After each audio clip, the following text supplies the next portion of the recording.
ya vienen, no, está perdido. Y yo creo que va a valer la pena la espera. Entonces, ya en unos otros 15 minutos denme y ya viene. Gracias.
Hubiera sido mejor.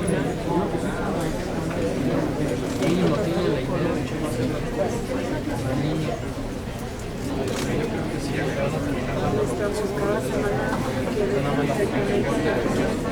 ir la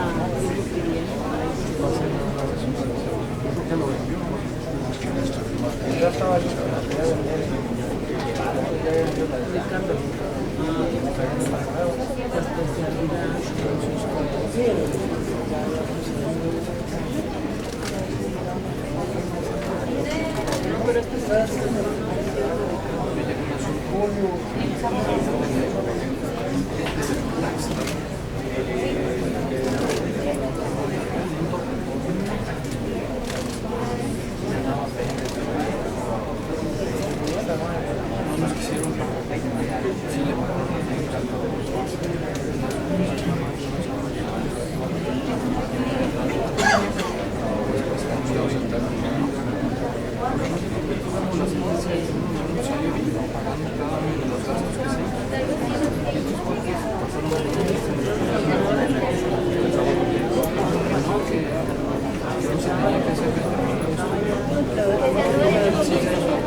buscar la conciencia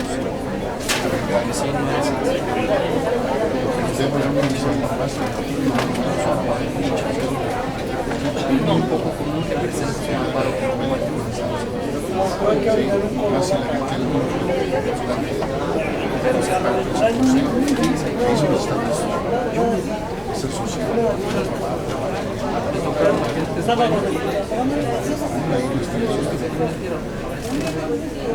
son 39 cada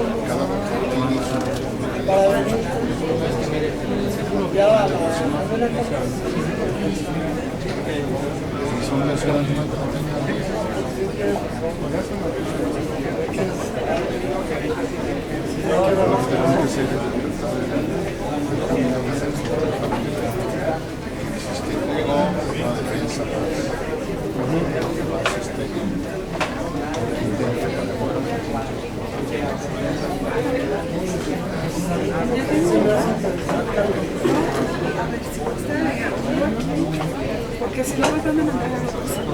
pero este no Y además no se puede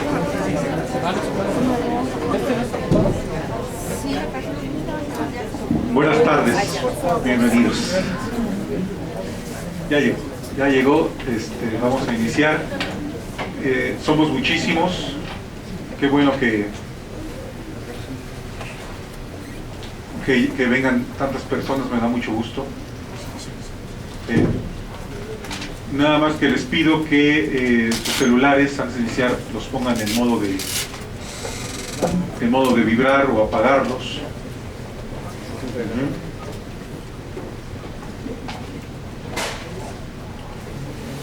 Les recuerdo, para aquellos que no se hayan enterado por otros medios que no haya sido el correo electrónico, pueden mandar un correo a la dirección oficial de esta casa, que es scjleon@mail.scjn.gov.mx, y dar de alta su propia cuenta para que se enteren de los eventos que hacemos en esta Casa de la Cultura. ¿Listo, licenciado? Muy bien. Pues vamos a dar al licenciado parece que lo iban a detener, a ver cómo le iba a ir. Ahí en el retén. Entonces vamos a hacer la conferencia, la prueba psicológica en los juicios orales, retos e implicaciones, que va a ser impartida por el maestro Aurelio Israel Coronado Mares, y de quien me voy a permitir leer una síntesis curricular de su amplia trayectoria. Licenciado en Psicología por la Universidad Autónoma de Aguascalientes, maestría en Ciencias Forenses por la misma universidad. Ha sido asesor técnico pericial en el Instituto de Educación Superior de la Universidad Autónoma de Aguascalientes. Ha participado en congresos de detección de mentiras, juicio familiar en custodia y el síndrome de alineación parental, perfil psicológico del sicario, victimología, secuestro y delincuencia organizada e investigación en las ciencias forenses, entre otros. Ha sido miembro de la Sociedad Mexicana de Análisis de la Conducta, delegado estatal de la Academia Mexicana de Ciencias Penales y presidente del Colegio de Psicólogos de Aguascalientes. Actualmente es el director general del Instituto de Ciencia Aplicada. Pues ahora sí vamos a darle un fuerte aplauso y vamos a iniciar la conferencia. Muchas gracias.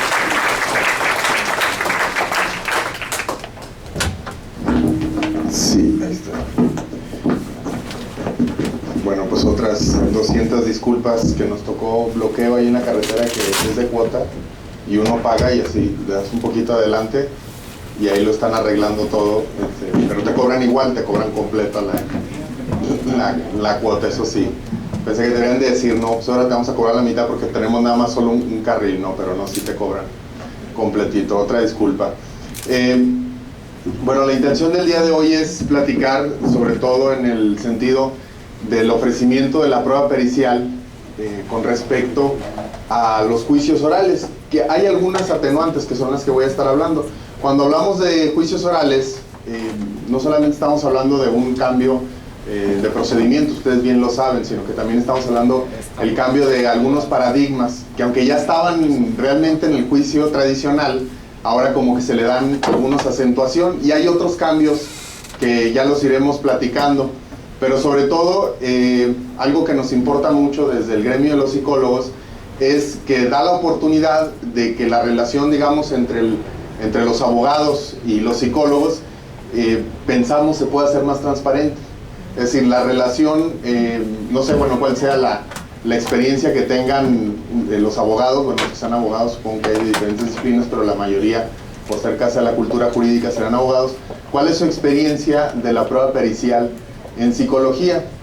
Es complejo, porque difícilmente vamos a encontrar otra prueba pericial que se vaya tanto a, estamos hablando de juicios civiles, a terceros en discordia o a terceros en rebeldía, ¿no? Por lo regular, cuando hablamos de ADN, cuando hablamos de balística, pues va a haber ciertas discordancias, incluso de interpretación, ¿no?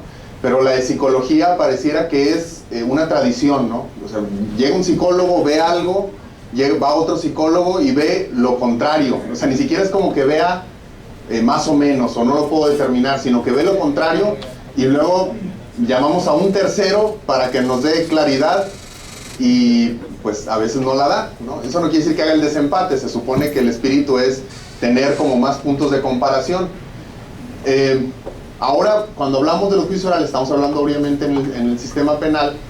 Ustedes sabrán, no es que se descarte necesariamente el tercero en discordia, sino que la idea, como es una situación adversarial, pues es que salga la verdad de esta confrontación. Hay como una figura que le llaman el asesor técnico, que nos ha tocado participar, que yo siempre le digo a mis compañeros del gremio, ¿no? O sea, algo que es lo más fácil del mundo es criticar el trabajo del otro. Entonces, ser asesor técnico es bien padre porque te sientes al lado del abogado, en este caso cualquiera de los dos que esté litigando, y pues te toca ayudarle a hacer el interrogatorio. ¿Por qué digo que va a ser un poco más transparente o por qué está siendo un poco más transparente? Digo, no en todos los casos, porque está evidenciando un montón de cuestiones y de dificultades, porque hay que hablar de ello, que tenemos los psicólogos para participar dentro de un juicio. Voy a hacer algunos puntos particulares. Ustedes sabrán que uno de los paradigmas importantes de la oralidad o del sistema adversarial es que se basa en ciertos supuestos o pruebas. Es decir, la carpeta de investigación se basa en que hay 5 o 6 puntos en los cuales fundamentan la tipificación del delito de alguna persona, y entonces sobre esos 5 puntos es que los que va a versar la mayoría del juicio. Uno de esos podría ser la prueba pericial. Yo en la plática del día de hoy quisiera puntualizar algunos, como es el caso del abuso sexual, que es donde creo que la prueba pericial de psicología es probablemente la evidencia más frecuente que se utilice y la más importante, y la cual hay que tener en cuenta algunos puntos para que ustedes, cuando revisen una prueba pericial, la soliciten o incluso les toque el interrogatorio, hay que tomar en cuenta. Otra prueba que estaremos revisando también será la de, bueno, una que ha aumentado mucho de donde yo vengo, que es la de tortura, ¿no? Que es el famoso protocolo de Estambul, que es la que se hace cuando hay casos de una detención que se sospecha ha sido un procedimiento inadecuado, no solamente por la situación o la forma o por el tiempo en que fue luego presentado, sino porque en todo ese proceso, en todo ese tiempo hubo tortura, y entonces luego no siempre la tortura deja elementos físicos, y se le pide a un psicólogo que haga una evaluación psicológica para que determine si el individuo realmente tiene indicadores que se relacionen con la tortura. Y esta es otra complicación, ¿no? Porque ¿cómo podemos decir, o cómo puede decir, digamos, un psicólogo que realmente lo que ha sucedido fue producto de la tortura o de la mentira del evaluado o de otras situaciones? Esos son los puntos que tenemos que tomar en cuenta. Algo que es muy importante, y que todos aquellos que se hayan enfrentado a un informe pericial o un informe psicológico pericial, tiene que ver con que no existe como tal una psicología, sino que existen psicologías. Y esto es una realidad que nos enfrentamos hacia adentro de la ciencia. Sabemos que hay escuelas, que hay autores, y entonces no es lo mismo un psicólogo formado en el psicoanálisis que un psicólogo formado en el conductismo o en el cognitivismo, etcétera, etcétera. En la cuestión, voy a hacer un paralelo con el ADN, pues podría pasar que hay una diferencia de técnicas o de procedimiento, ¿no? Yo utilicé a lo mejor el sistema novedoso, ¿no? que permite hacer diferentes pruebas, que permite asimilar diferentes pruebas al mismo tiempo, es decir, una tecnología más avanzada y más eficiente, y los reactivos son diferentes, pero el principio metodológico es el mismo, que es la identificación de ciertos satélites dentro de la secuencia. Pero cuando hablamos de psicología, es una cuestión de perspectiva y de conceptualización, es decir, se vuelve complejo. De ahí que esa podría ser una de las explicaciones, que no, obviamente no va a ser la más convincente, de por qué dos pruebas psicológicas se pueden enfrentar, o por qué dos pruebas psicológicas pueden salir diferentes. En alguna ocasión me tocó estar en un juicio en el cual éramos 6 o 7 peritos en psicología. Imagínense ustedes una junta de peritos con 6 o 7, éramos 7 psicólogos. Si 2 platicando ya es complejo, ahora imagínense usted 6. Y entonces lo interesante de esto es que era una situación de inimputabilidad. Había 2 psicólogos que decían, tiene algo que se relaciona con la inimputabilidad, pero no se ponían de acuerdo en qué era ese algo. Había otros 2 que decían, no tiene nada, o sea, de hecho es una persona sin ningún tipo de condición psicológica. Y había otros 2 que decían que tenía algo, pero que no se relacionaba con la inimputabilidad. Es decir, había básicamente todas las posturas posibles en ese grupo de 6 psicólogos. Recuerdo esa junta de peritos porque nos llevamos unas 4 o 5 horas en la primera fase, y hubo un momento donde la secretaria de acuerdos dijo, ya llevaba un rato como nada más viéndonos y no escribiendo, y entonces llega un punto donde dice, ¿saben qué? Se reseteó la computadora, no sé si se guardó todo, ¿no? Y entonces en ese momento dijimos que se repite todo, vamos a hacer como que volvemos a tener las mismas discusiones, o sea, ¿qué procede? La juez obviamente se puso bien nerviosa, pero al final, bueno, se recuperó la mayoría. Pero eso dio tiempo, en ese intermedio que estaban empezando la computadora, que platicáramos entre nosotros y planteáramos este punto, ¿no? Si han estado ustedes en juntas de perito, sabrán que hay unas muy rígidas, ¿no? En donde llega uno y dice, me apego a lo que ya dije, ¿no? En mi informe. Y llega el otro y le dice, pues yo también. Pues felicidades, y se dan la mano, los 2 están de acuerdo con ellos mismos, y eso no es una junta de peritos real, no es el espíritu de eso, ¿no? El espíritu de eso es que de verdad hay una confrontación de ideas y de diferencias y de fronteras entre lo que uno hizo y el otro. No decir, pues estoy de acuerdo conmigo, porque eso obviamente lo que va a hacer es que es tiempo procesal perdido, ¿no? Es dinero del erario público, bueno, un montón de cosas, pero se suele utilizar ese tipo de artimañas, ¿no? Bueno, pero en ese momento, cuando tuvimos la oportunidad, decíamos, bueno, ¿por qué sale tan diferente? Y algo que salió en ese momento fue, bueno, porque a lo mejor hicimos cosas distintas. Y cuando termina la pausa le decíamos a la juez, oiga, ¿por qué no platicamos qué fue lo que hizo cada quien? Como para que la juez entendiera por qué es que había posturas tan distintas con respecto a ello. Y efectivamente hicimos cosas distintas. O sea, es decir, había unos que habían hecho, y ahorita lo iré explicando, habían hecho como técnicas descriptivas. Les voy a poner un ejemplo muy concreto. Cuando ustedes revisen un informe pericial psicológico, algo que desde mi punto de vista no debería de haber en un informe pericial psicológico, con algunas excepciones, es declaraciones del individuo como tal, entrecomilladas. O sea, es decir, manifiesta que, y luego se avienta como si fuese una audiencia de declaración. ¿Por qué pienso que no? A menos que sea, en el caso de la tortura funciona porque para la tortura tú debes de reportar lo que está diciendo el individuo, o sea, es parte importante. Pero en otros casos, lo que estás acentuando es como decir, yo agarré este pedazo del discurso de este individuo y lo estoy poniendo fuera de contexto, pero sin análisis psicológico. Es manifiesta, me golpeó de manera reiterada y he vivido una vida muy infeliz. Ahí no hay psicología de por medio, ahí es un individuo diciendo algo. Y eso mismo ya se hizo en otro momento. En otro momento procesal ya fue y ya llevó testigos y dijeron, pues yo estoy muy... Ustedes han visto los expedientes y han visto que está lleno de aseveraciones de la gente con respecto a cómo se sienten, a lo que vieron y en general a lo que piensan sobre el mundo. Pero el psicólogo no está ahí para volver a ser un escribano que se siente y diga, pues dígame usted cómo se siente, muy triste porque mi marido... No, ahí lo que él tiene que... Eso, por ejemplo, sería un ejercicio descriptivo psicológico. ¿En qué sentido? En el que está repitiendo o está describiendo cómo se encuentra. Es como si yo dijera, se le ve notablemente, no es un término psicológico, se le ve notablemente triste. Entonces, él está dando su apreciación con su ojo, vamos a llamarle ahorita clínico, y está describiendo cómo es que lo está viendo. Eso no está haciendo ninguna inferencia, no está diciendo está deprimido. ¿Se fijan? O sea, decir que está deprimido, obviamente para que un psicólogo diga eso, le requirió un montón de procedimientos para poder llegar a esa conclusión. No por verlo triste está deprimido.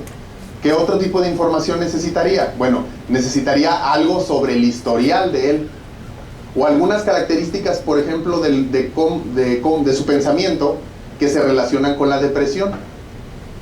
O a lo mejor la entrevista con personas que lo conocen para que den, digamos, describan que efectivamente se le ha visto decaído y no duerme, y a lo mejor su aseo personal lo descuidado, y un montón de cuestiones, ¿no?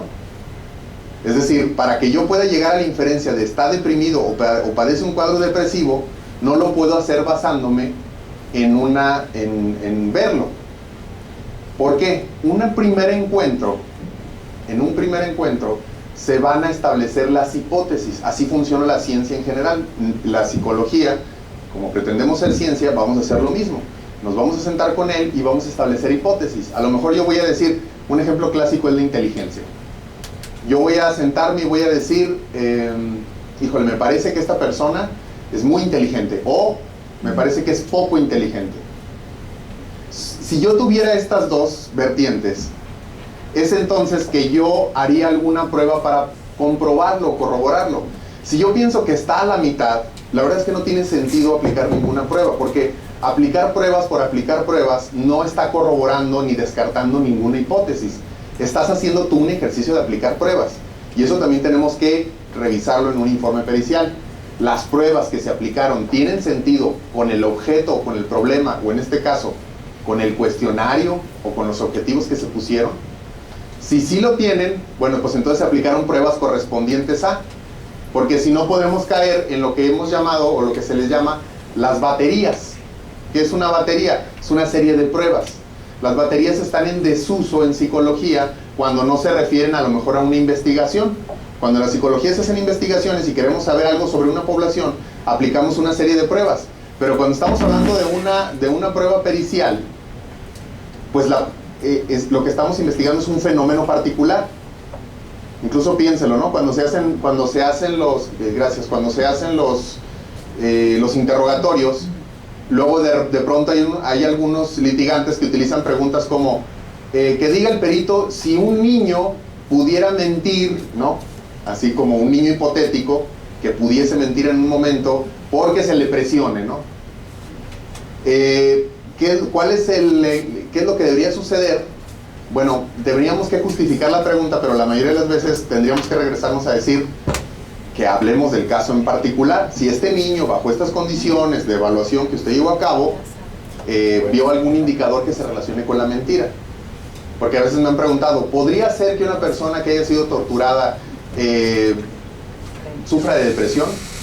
Y entonces es una pregunta como de clase, ¿no? Sí nos podría ilustrar, pero aquí el asunto es ¿a qué se refiere? Aquí estamos haciendo un proceso, a lo mejor estoy siendo muy simplista, de tipificación, ¿no? Estamos tratando de ver si este individuo cometió esta conducta que está en un código. Y entonces estamos viendo a este individuo en particular. Miren, lo que les comentaba, ¿hay una psicología o hay psicologías, no?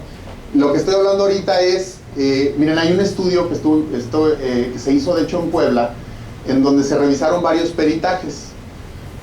Quiero que ustedes piensen en los peritajes que ustedes han visto o que han realizado y vean en qué categoría cabrían. Los dividieron en 3 y se dieron cuenta que había un grupo de peritajes que estaban, o de informes que estaban enfocados en la teoría. ¿Cómo eran los peritajes enfocados en teoría? Eran aquellos que utilizaban un montón de conceptos propios de la psicología. En este caso ellos detectaron del psicoanálisis. ¿Cuáles son los conceptos? Para ver si les suenan.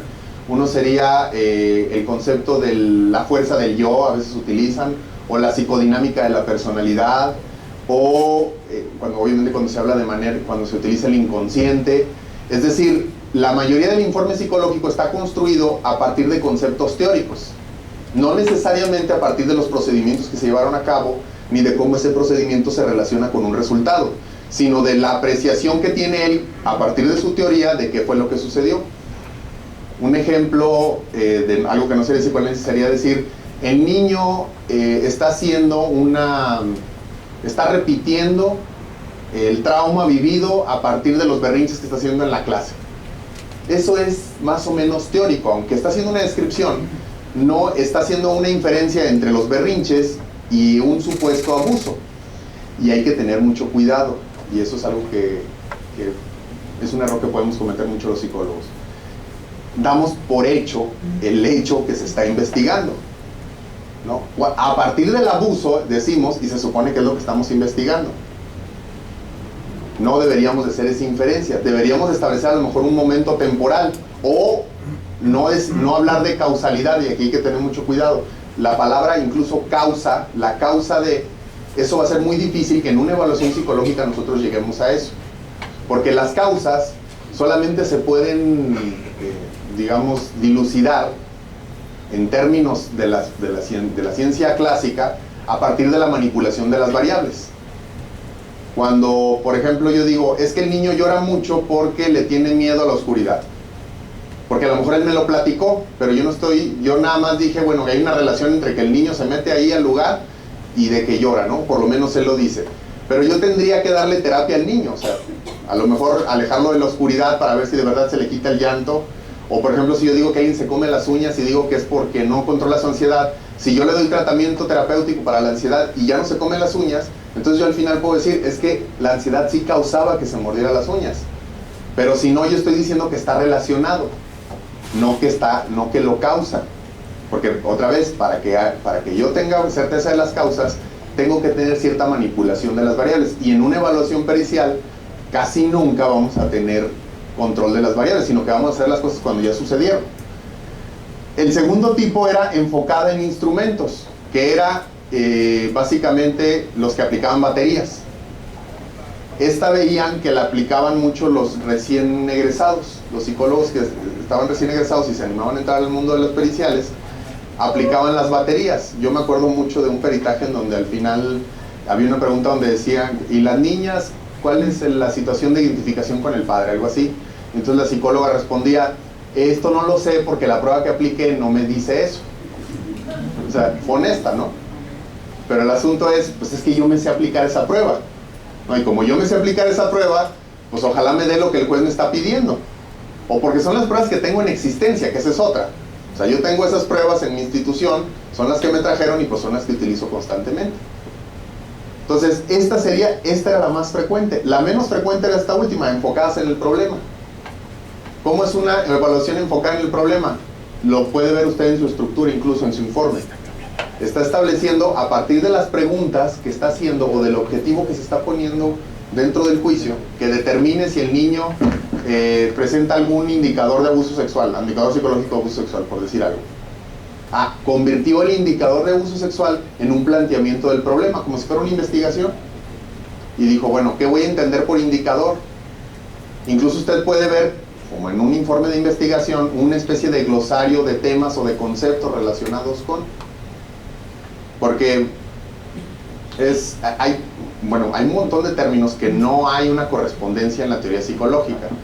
Alguna vez me preguntaban a mí en un peritaje que determine si padece, obtiene algo así, inmadurez psicológica. Estamos hablando de un adulto, no estábamos hablando de un niño que no controlara esfínteres o algo así. Estamos hablando de un adulto que sospechábamos hacía muchos berrinches, pues, o sea, iba con la pareja y le gritaba y todo eso. Entonces, un término que se había utilizado en el cuestionario era si era inmaduro psicológicamente. En términos conceptuales o en términos teóricos, no es un término psicológico. O sea, la inmadurez psicológica se podría ver desde otras perspectivas, desde la perspectiva incluso cultural. Que la pregunta básica sería, ¿este adulto con estas características se comporta como otros adultos con las mismas características dentro de su cultura y su momento? Porque eso es madurez emocional, ¿no? Si nosotros regresáramos 40 años en el tiempo, una persona de 25 años que está haciendo una maestría, pues sería medio inmaduro psicológicamente, ya debería estar casado y haciendo patrimonio, ¿no? No haciendo posgrados. Pero en la actualidad, pues dilatamos un poco más esas cosas y le entramos al asunto de la responsabilidad como social, como era considerada hace 25 años, diferente. Entonces, a lo que voy es que yo le tengo que explicar estas cosas al juez. Si yo digo que sí es inmaduro psicológicamente, a lo mejor yo tendré que agarrarme de algo psicológico y decirle, mire, voy a entenderlo como las etapas del desarrollo psicosocial de Erikson, por decir algo, ¿no? O sea, sí se lo tengo que explicar, no puedo nada más decirlo por mí mismo. Antes sí había esta práctica. Incluso había una frase por ahí, no sé si ustedes la llegaron a ver, que decía, a mi leal saber y entender, ¿no? Era como una especie de, pues según yo, ¿no? Pero educado. A mi leal saber y entender, ¿no? Sí, es como, según yo, sí. Pero obviamente el perito, estamos hablando de una época del experto, ¿no? Tú sabes, tú dinos. Pero ya no estamos en la época de tú sabes, tú dinos, sino tú sabes, tú pruébanos. Utiliza, o sea, tu sabiduría tiene que ver con cómo resuelves un problema, no qué respuesta nos das, porque la respuesta obviamente no es lo de menos, pero lo que está en inquisición, piensen ustedes, en un juicio oral, son los procedimientos.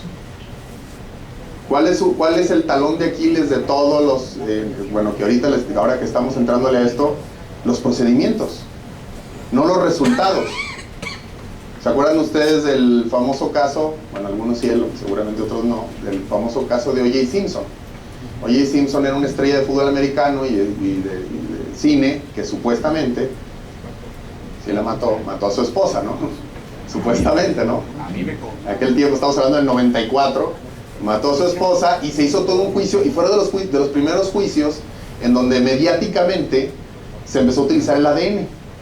Entonces dijeron, encontramos ADN de O.J. Simpson en los cadáveres, o bueno, cerca de los cadáveres de la esposa y del amante de la esposa, ¿no? Ya estaban separados y todo el rollo. No los juzguemos moralmente. Que una estrategia bien interesante que se utilizó en aquel tiempo era la de no se juzgó el resultado del ADN. Dentro para los de la nueva generación, como para que lo conecten con mi anécdota de O.J. Simpson, uno de los que estaba en ese grupo de abogados, que le llamaron en ese momento el Dream Team, porque eran los mejores abogados de Estados Unidos, es el papá de las Kardashian. A las Kardashian a lo mejor sí las conocemos un poco más que a su papá, entonces sí, esas sí las conozco. Se les ocurrió decir, no, o sea, sí, el ADN de mi cliente ahí está, efectivamente, pero el procedimiento lo documentaron bien. Y entonces lo que atacaron fue la cadena de custodia, la famosa cadena de custodia, de dónde salió esa sangre, y hasta hay unos videos ahí bien interesantes de un criminalista recolectando sangre de un lado y luego yendo a recolectar de otro sin cambiarse de guantes y con sangre todavía aquí, pero es que sí. Y no era donde encontraron la sangre de ADN de O.J. Simpson, ¿eh? O sea, nada más lo que hicieron es la famosa duda razonable del procedimiento. Y si se fijan ustedes, mucho se está orientando entre el resultado al procedimiento. En psicología, una implicación importante es que nos tenemos que empezar a centrar, tanto los que hacemos peritajes como los que lo revisan o los cuestionan o lo que sea, es precisamente en el procedimiento, en cómo se hacen las cosas.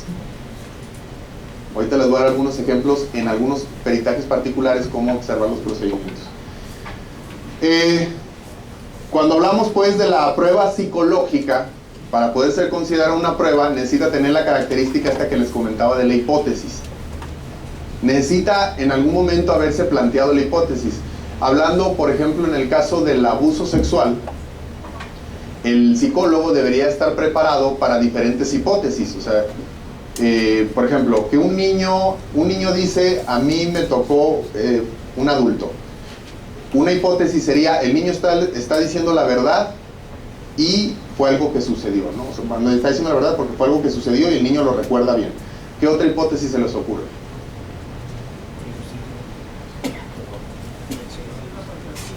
El niño tiene una fantasía, se confundió y está diciendo algo que no sucedió. Muy bien, esa puede ser otra. ¿Qué otra hipótesis se les ocurre? ¿Perdón? ¿Otra? La repetición de un adulto en una situación y que el niño esté recordando y así una historia. Ok, al principio no le sucedió y alguien lo presionó, y a la hora de... Porque, o sea, si se fijan son diferentes, ¿no? Una, yo dije, oye, ¿te pasó algo? Y yo digo, no. Y después de que un adulto le estuvo diciendo seguro, seguro, seguro, el último dijo sí, y entonces son dos posibilidades. En una, el niño está diciendo que sí le pasó y realmente no le pasó y él sabe que no le pasó, y otra que es probable es ya piensa que le pasó porque lo ha repetido tantas veces.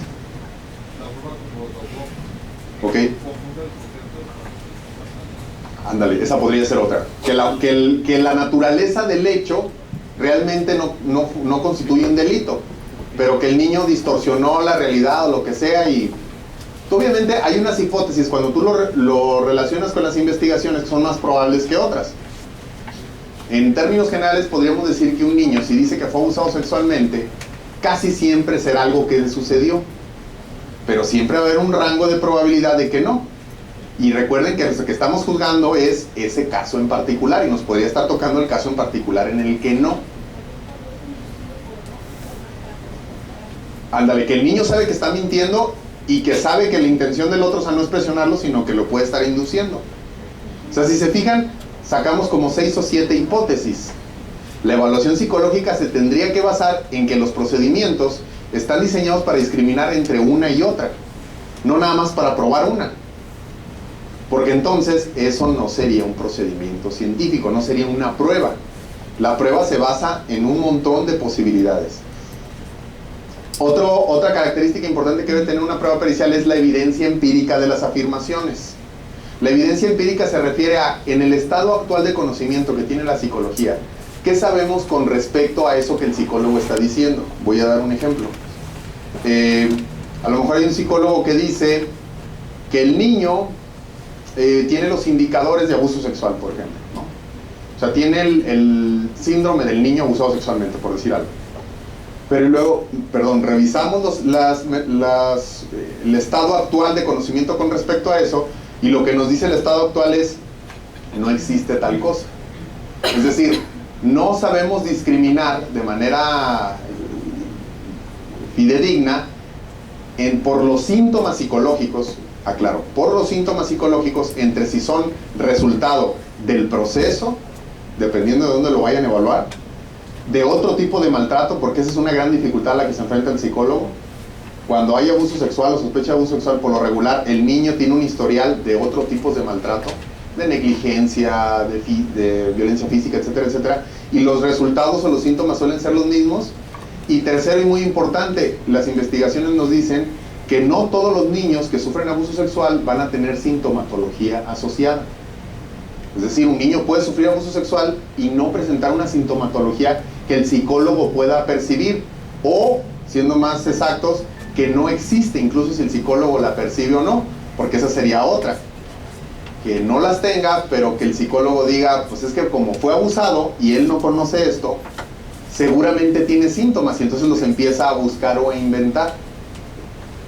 Eso es muy importante. O sea, las aseveraciones que hace un psicólogo dentro de un peritaje tienen que tener una correspondencia con lo que la investigación actual nos dice al respecto. O sea, tendría que de alguna manera referir incluso a eso.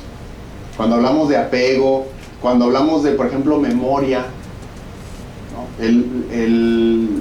No sé, la víctima recuerda perfectamente, o sea, calificar un recuerdo, eso no es psicológico, eso es apreciar.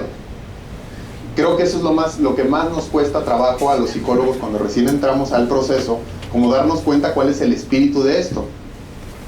En el gremio, cuando discutimos, dicen, no, es que el derecho es muy cuadrado, el derecho es una cosa y es muy rígido. Casi siempre la respuesta es, la psicología también. De hecho, si la psicología que tú tienes es muy flexible, seguramente no es una psicología actual, moderna, científica. Ahorita explicaré cómo detectar entre una y la otra. Y la lógica esta es un poco más compleja de detectar, ahí sí requiere como un análisis más técnico, pero se las menciono. La lógica entre la metodología y los resultados, entre lo que hizo y lo que resultó de lo que hizo. A lo mejor un ejemplo sería el que platicaba hace rato, ¿no? De decir, lo vio, se sentó con él, platicaron y dice que tiene depresión. No. O sea, si lo viste y platicaste con él, a lo mejor tú puedes decir que que tú tienes a lo mejor observas indicadores de depresión, pero no dices tiene depresión, porque para que tenga depresión, así en el sentido como lingüístico, tú hiciste un procedimiento distinto.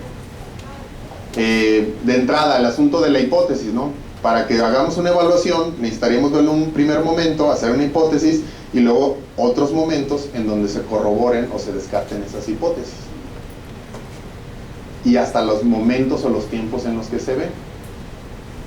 Si de pronto hay ciertos procedimientos muy específicos en psicología en los que sí se pueden hacer en un solo momento, pero la mayoría pues van a requerir diferentes evaluaciones en diferentes momentos.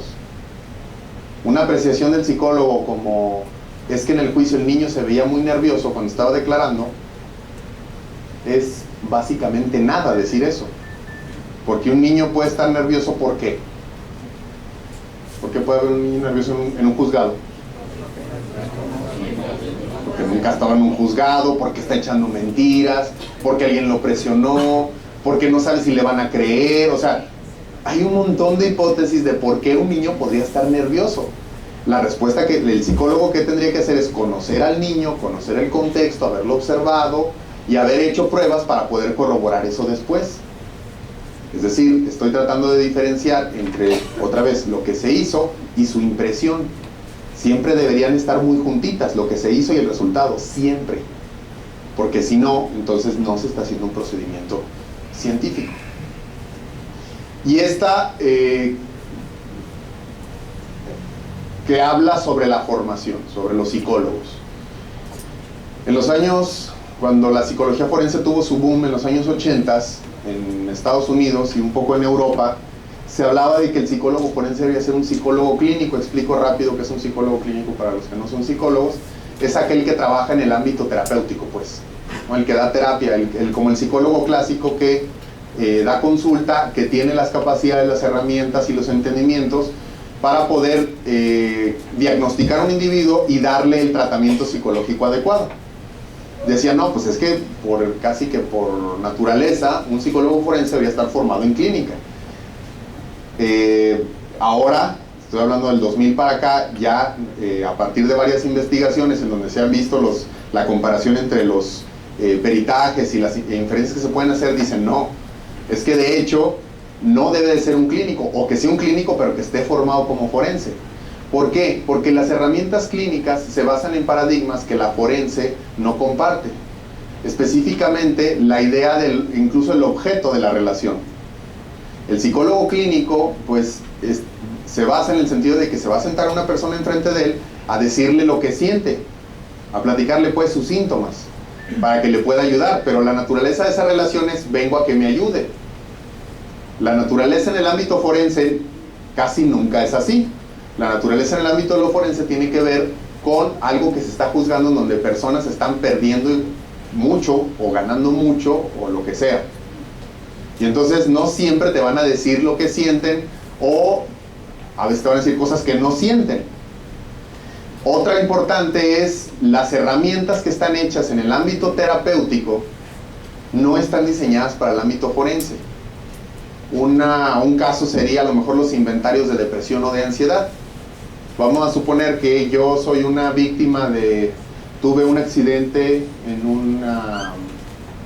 un autobús, soy un pasajero, y entonces ya demandé a la empresa, ya me pagaron mis gastos médicos y me dieron ahí una reposición de dinero, pero ahora lo estoy demandando por daños psicológicos.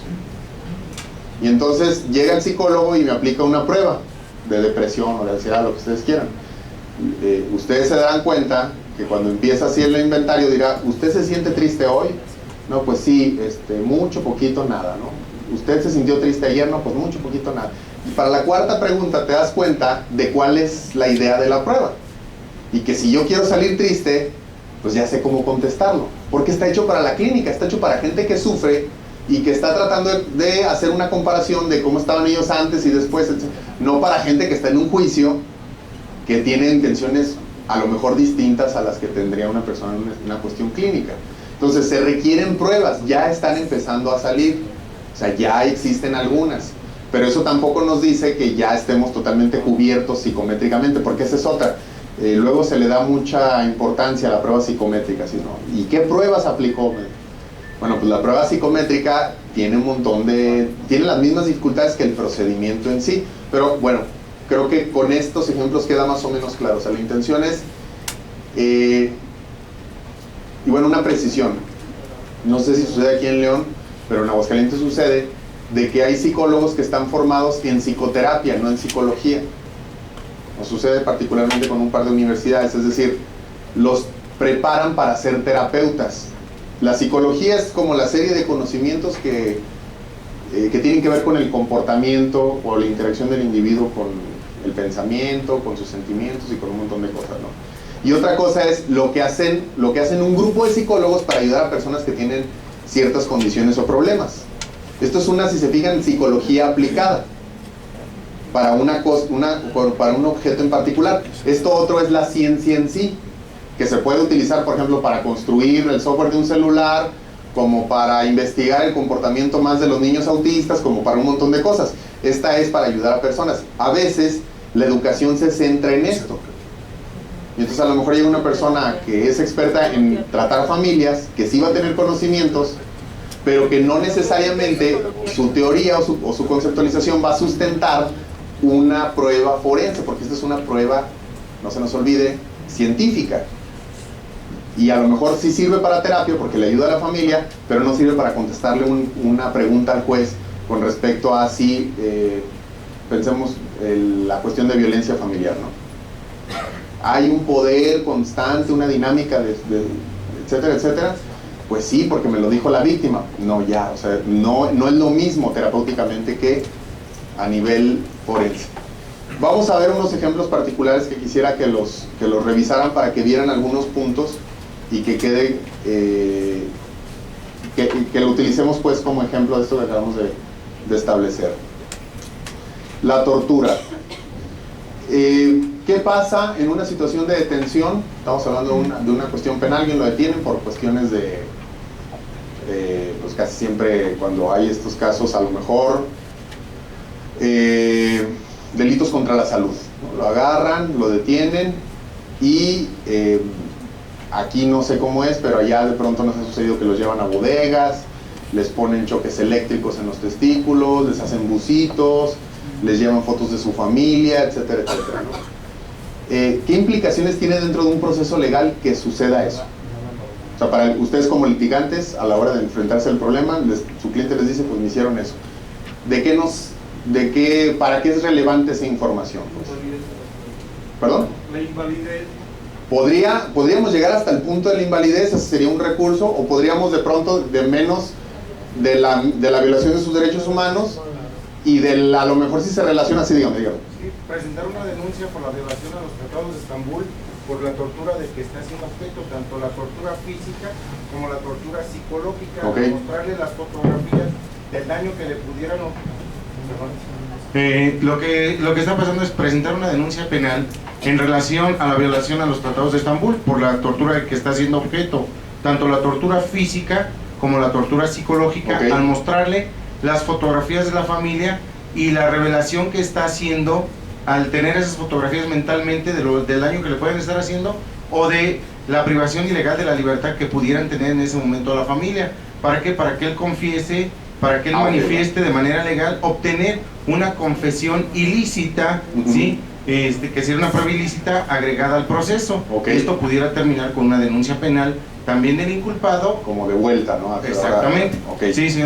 O sea, si se fija, pues, tiene implicaciones de litigio importantes, ¿no? A lo mejor una que muy puntual es la confesión, como una de las tantas pruebas que se tiene. Yo lo vi, él dijo que lo hizo, encontraron manchas de alguna cuestión en donde estaba, etcétera, etcétera, ¿no? Y entonces una tiene que ver con la confesional y otra importante que está, ustedes lo saben, en discusión, es la invalidez total del procedimiento, que esa es un poco más compleja, pero de menos se pelearía en este asunto de la confesional. Entonces, obviamente, lo más importante para lo que fue lo hecho el protocolo de Estambul fue para preservar o para cuidar o para por lo menos registrar cuando haya faltas a los derechos humanos. Eso, para eso está diseñado. Pero también tiene estas implicaciones y cada vez nos ha tocado participar más en esto. Y les digo que es un ejemplo como típico, este y el otro que les presentaré de abuso sexual, para cómo cambiaría un poco el paradigma de los procedimientos con el sistema adversarial, cuando se va más por el procedimiento que el resultado en sí. Cuando estamos haciendo una evaluación psicológica de tortura, se suelen revisar estas dos dimensiones importantes. La primera dice evaluación del daño y la segunda es evaluación del dicho. La primera tiene que ver con los efectos psicológicos que se pueden relacionar con la tortura. Y la segunda tiene que ver con lo que él dice que pasó. Si se fijan, son dos cosas. Uno es, fíjese que no duermo, cuando escucho que cierran la puerta, por lo regular los estoy evaluando dentro de una prisión, cuando pasan, escucho ruidos que vienen, me altero, estoy platicando con usted y de pronto ya no puedo controlar un abrupto de la memoria o emocional, etc. Es decir, son los síntomas. Y el segundo es cuando me detuvieron, me hicieron esto, me hicieron el otro, estaban varias personas, llegaron, fulano de tal. Quiero que lo veamos para que veamos cómo desde la psicología podríamos establecer algunos procedimientos para poderlo resolver, que es complejo. Porque en términos así llanos, lo que se estaría preguntando el primero es, demuestre el daño psicológico para poder demostrar la causa, ¿no?, del daño. Para poder ver, decir, aquí hay tortura y entonces, por lo tanto, como hubo tortura, hubo un efecto. Entonces lo vamos a corroborar a partir del efecto. Y el segundo es, ¿le estamos creyendo o no eso que pasó? Así básicamente es, pero obviamente se tiene que hacer desde el punto de vista psicológico. Algunos parámetros para que nos demos una idea.